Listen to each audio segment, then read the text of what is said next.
नमस्कार, जय हिंद। मेरा नाम है संजय और आप देख रहे हैं agri mantra, changing the way of thinking. आज के सेशन में हम बात करने वाले हैं एनिमल हस्बेंड्री और डेयरी साइंस के बहुत ही इम्पोर्टेंट, बहुत ही महत्वपूर्ण पॉइंट्स के बारे में, जो कि सारे अपकमिंग एग्रीकल्चर एग्ज़ाम्स के लिए इम्पोर्टेंट है। तो सेशन को आखिरी तक देखते रहें। वीडियो को स्टार्ट करने से पहले एक इन्फॉर्मेशन, अगर आप एग्री मंत्रा के सोशल प्लेटफॉर्म पर नहीं जुड़े हैं तो लिंक डिस्क्रिप्शन बॉक्स में दे रखी है, वहाँ जाके आप ज्वाइन हो सकते हैं। वहाँ पे इम्पोर्टेंट वीडियो की लिंक और इम्पोर्टेंट पीडीएफ और अपडेट आपको समय पे मिलता रहता है। पहला पॉइंट है, मिल्क क्या होता है। तो milk is the lacteal secretion of mammary glands of animal. मतलब कि जो भी मेमरी ग्लैंड्स है, स्पेशली जो फीमेल्स होते हैं उनका जो मेमरी ग्लैंड्स होता है, जिसको हिंदी में बोलते हैं स्तन ग्रंथि, उनसे जो लैक्टियल सीक्रेशन होता है, जो लिक्विड का सीक्रेशन होता है, उसी को हम मिल्क या दूध कहते हैं। फिर बात करते हैं कूलिंग टेम्परेचर बिफोर ट्रांसपोर्टेशन। तो ये होता है 4 डिग्री सेंटीग्रेड, यानी कि जो दूध होता है उसको बड़े स्तर पर एक स्थान से जब दूसरे स्थान तक उसको ले जाते हैं, ट्रांसपोर्टेशन उसका करते हैं, तो उसको 4 डिग्री सेंटीग्रेड टेम्परेचर पर हम उसको ठंडा करते हैं, उसकी कूलिंग करते हैं। ये आपको याद रखना है, एग्जाम में पूछता है।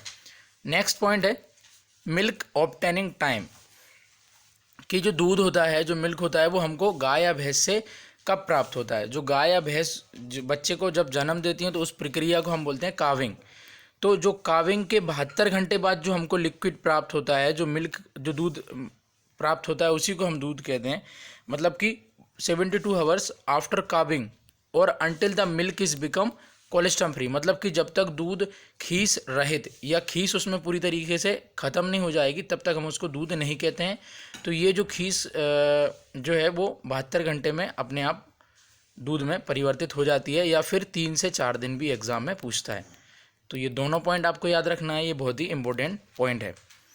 फिर अगला है, जो दूध होता है, जो मिल्क होता है, वो पुअर सोर्स होता है विटामिन सी का और आयरन का। मतलब कि दूध में विटामिन सी और आयरन कम मात्रा में होते हैं या ना के बराबर होते हैं, जबकि कैल्शियम और विटामिन B2 जो होता है उसमें वो प्रचुर मात्रा में होता है।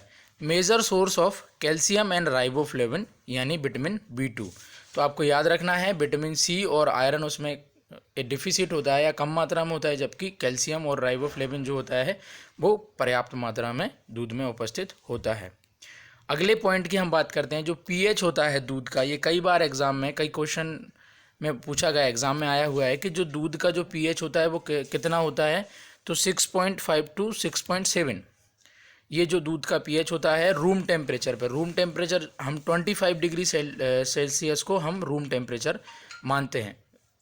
इस टेम्परेचर पे जो दूध का तापमान होता है, जो pH होता है, वो 6.5 टू 6.7 यानी 6.5 के आसपास होता है। ये आपको याद रखना है।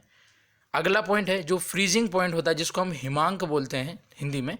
जो दूध का हिमांक होता है वो होता है -0.55 डिग्री सेंटीग्रेड, यानी कि -0.5 डिग्री सेंटीग्रेड जो टेम्परेचर होता है वो हिमांक का होता है। अगला हमारा पॉइंट है जो बॉइलिंग पॉइंट होता है, यानी कि वह टेम्परेचर जिस पे दूध उबलना शुरू कर दे, उसको हम बॉइलिंग पॉइंट या BP शॉर्ट में कहते हैं।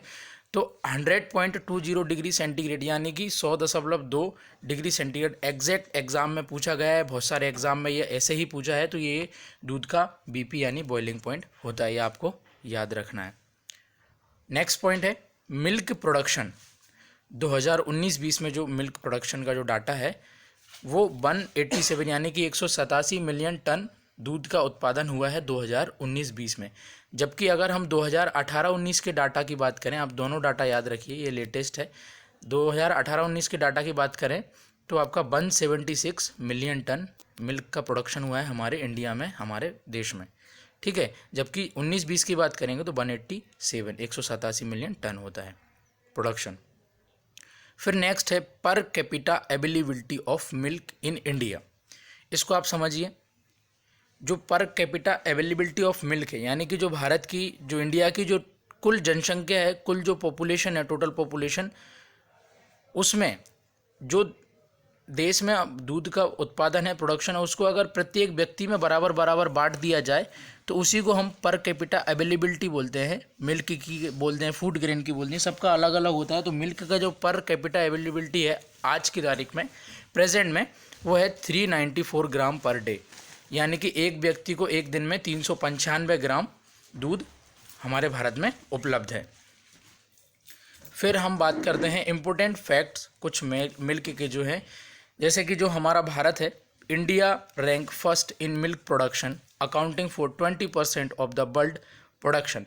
यानी कि जो हमारा भारत है, जो इंडिया है, वो पूरे विश्व का दूध उत्पादन में प्रथम स्थान पर आता है और पूरे विश्व के दूध उत्पादन में लगभग 20% की हिस्सेदारी हमारे इंडिया, हमारे भारत देश की होती है। ये आपको याद रखना है, बहुत ही महत्वपूर्ण पॉइंट है।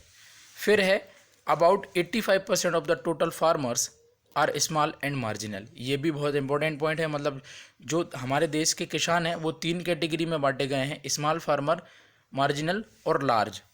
तो जो स्मॉल और मार्जिनल फार्मर हैं वो हमारे देश में सबसे ज़्यादा हैं और दोनों स्मॉल और मार्जिनल फार्मर का जो कंट्रीब्यूशन है वो 85% है। ठीक है, ये आपको याद रखना है। फिर है state wise estimates of the milk production. मतलब कि पूरे विश्व में भारत का प्रथम स्थान है दूध उत्पादन में, तो भारत में भी कुछ राज्य हैं जिनका बहुत ज़्यादा योगदान है दूध उत्पादन में, प्रथम स्थान वो रखते हैं। तो सबसे ज़्यादा जो दूध उत्पादन में प्रथम स्थान पे है वो है आपका उत्तर प्रदेश, फिर है राजस्थान और फिर है मध्य प्रदेश। तो आपको ये डाटा याद रखना है। प्रथम का तो आपको याद रखना है कि इंडिया में सबसे ज़्यादा दूध जो उत्पादित करता है, मिल्क प्रोड्यूसिंग स्टेट है वो आपका उत्तर प्रदेश है, क्योंकि सर्वाधिक जो बफेलो की पॉपुलेशन है, भैंस की जो संख्या है वो उत्तर प्रदेश में है। फिर हम बात करते हैं per capita availability of milk bye states. मतलब कि जो पर कैपिटा अवेलेबिलिटी है वो सबसे ज़्यादा कौन से स्टेट में है, कौन से राज्य में है, तो वो आपका पंजाब है। आपको याद रखना है, पंजाब में सबसे ज़्यादा पर कैपिटा अवेलेबिलिटी है इंडिया में। फिर है हरियाणा, फिर है राजस्थान। आपको आगे का पहला तो याद रखना ही है।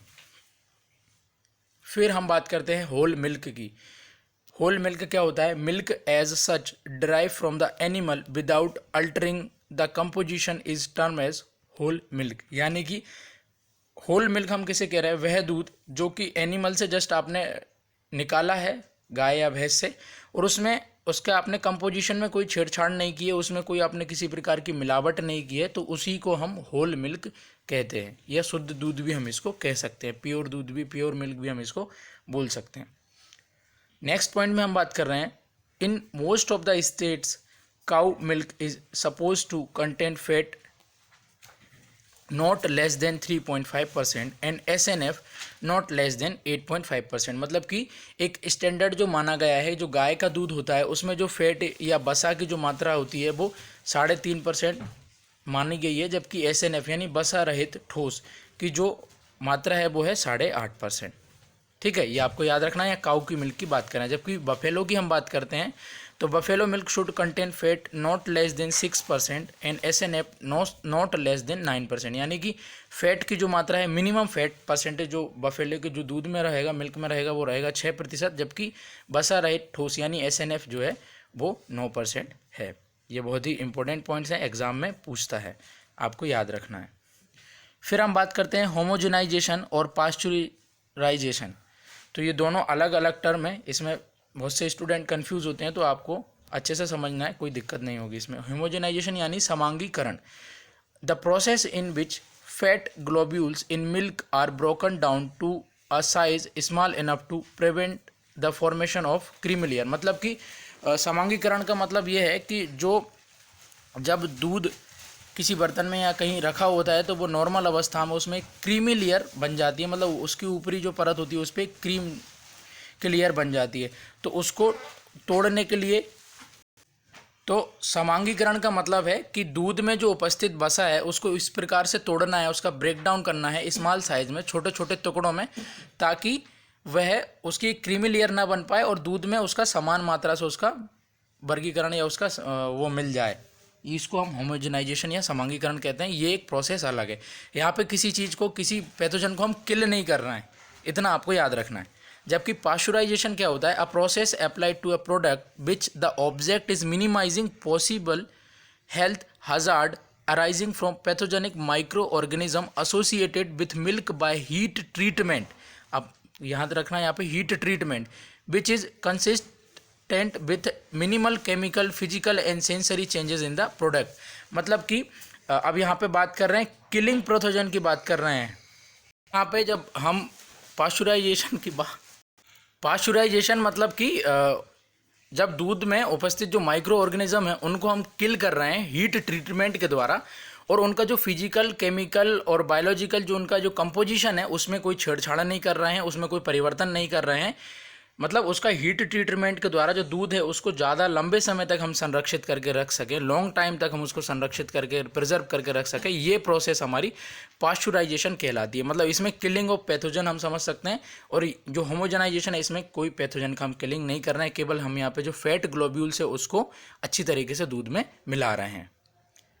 मैं आशा करता हूँ आपको ये वीडियो बहुत पसंद आई होगी। वीडियो पसंद आए तो वीडियो को लाइक करें, जो लोग इस चैनल पर नए हैं इस चैनल को सब्सक्राइब करें, वीडियो को ज़्यादा से ज़्यादा शेयर करें। आपका कोई शंका हो, कोई डाउट हो तो आप कमेंट बॉक्स में लिख सकते हैं। वीडियो को पूरा देखने के लिए धन्यवाद। जय हिंद, जय Bharat. Thank you for watching.